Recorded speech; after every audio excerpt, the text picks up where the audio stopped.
Nabon chawin elgo lenin hichi chanala limna ka hin ball kit ovin tu chung 2026 World Cup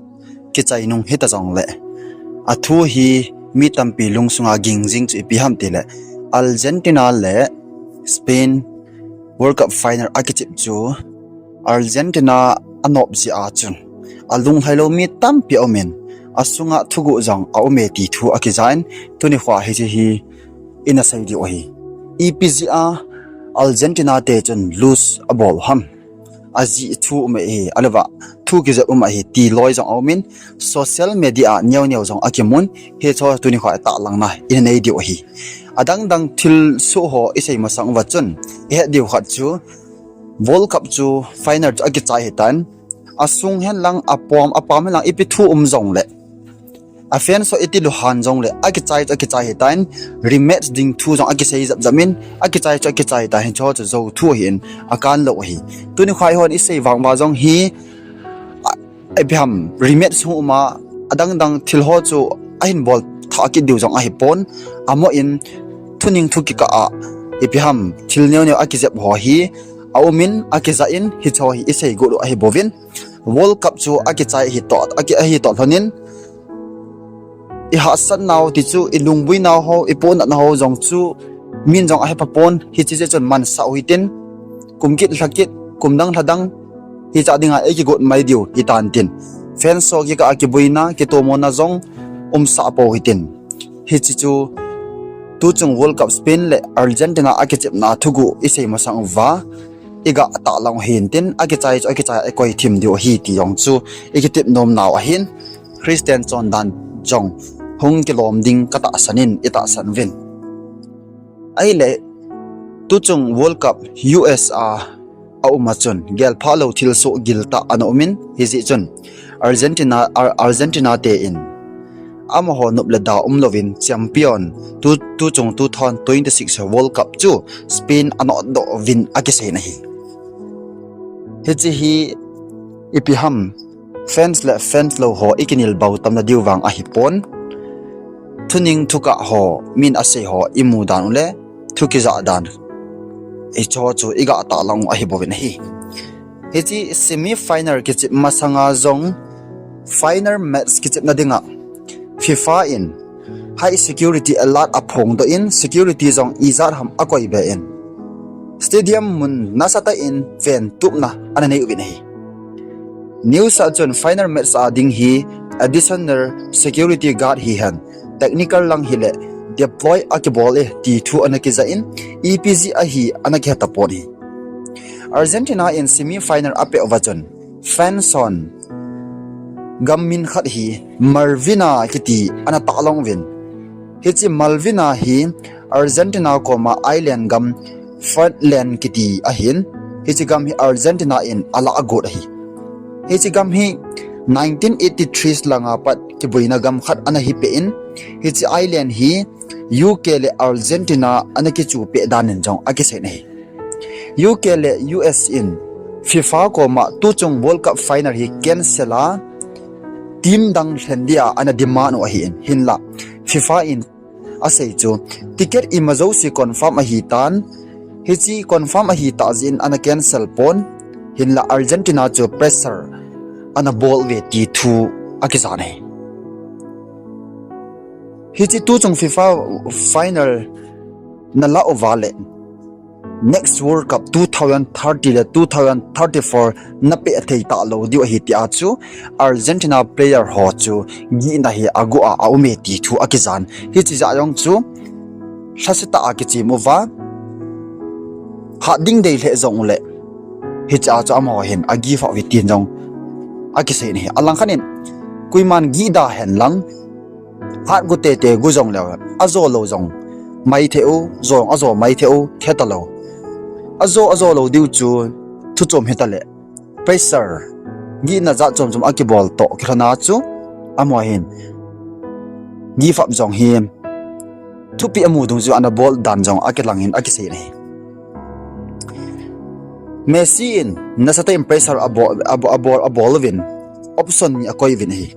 hichachen Messi in ke adia World Cup achai na hita jing jong le Argentina in give up ta vinge mabana di hozo ka gel kho in champion chu give up ta vinge ati tin jong akise ni asung thu asangin koiman ehedo thei povin secret hin politics thu sang ta ki gola hi his is on final match with player ho azite ho on tampi hi ana zaw ta povin azolo diu chan het sama ma ji ngai hi chu ho ten ega te ka ale hen angki to vilvelin aji chu final match ni achu agam president ho player ho azite ho koima ki maloi aji chu anop dio het sawi messi jong chu mai mon de in akile in Argentina offense ho jong koima akimu sa tapon apa zingin jong ana ver kam hin de banga akimu pi poi ti thulu jong akimu nei play recall ball lewhan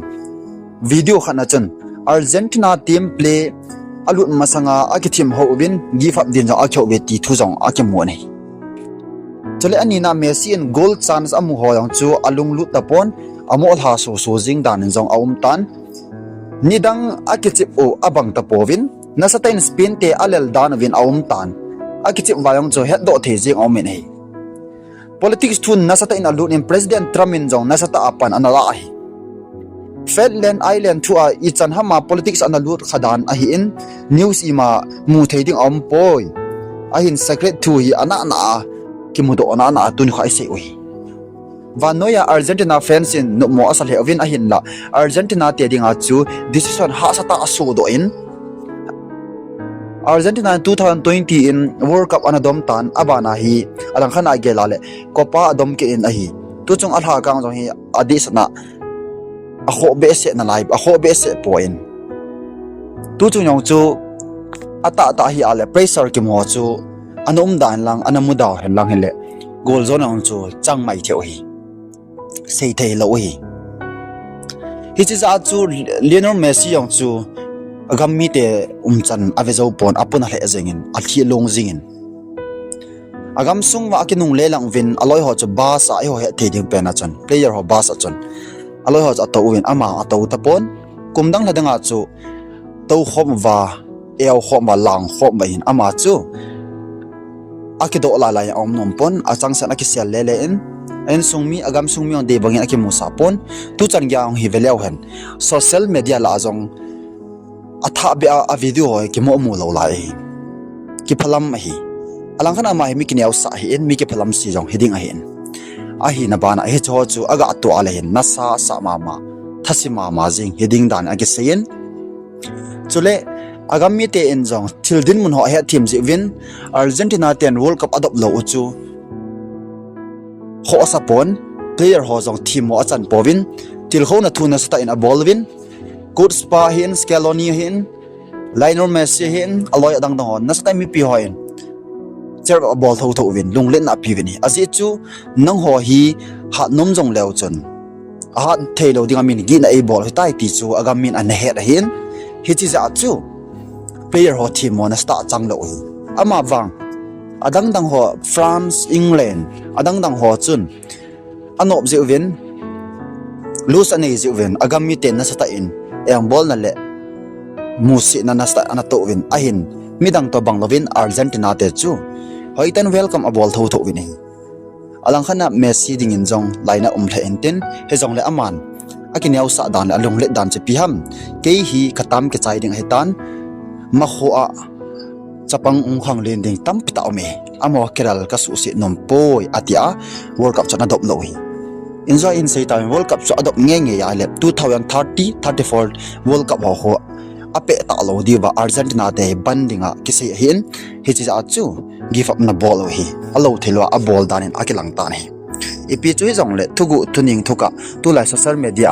a hi je chun adi chetham I chetham tiong chu khepon hi jong tu chana thu ki za dan akimudan hi chi chu a hi in hi chi thu I zani ki jong le athabra final match so home kit ding jong ai tapon hi chi thil dan hi ta bang chu bo beti hemai mai ji u hitin ama wang alanga ki boina le alanga gelsi na imacha inei ta lo diwa hi thil dan hi chan chu se naw hin tin football ngai lo zo se malam hin kho cha ko na zo lesson ipinang ma en nakila thiam ti zo hi vechi ding le ngai do thei chi dinga zo pathen eom pi chi taw han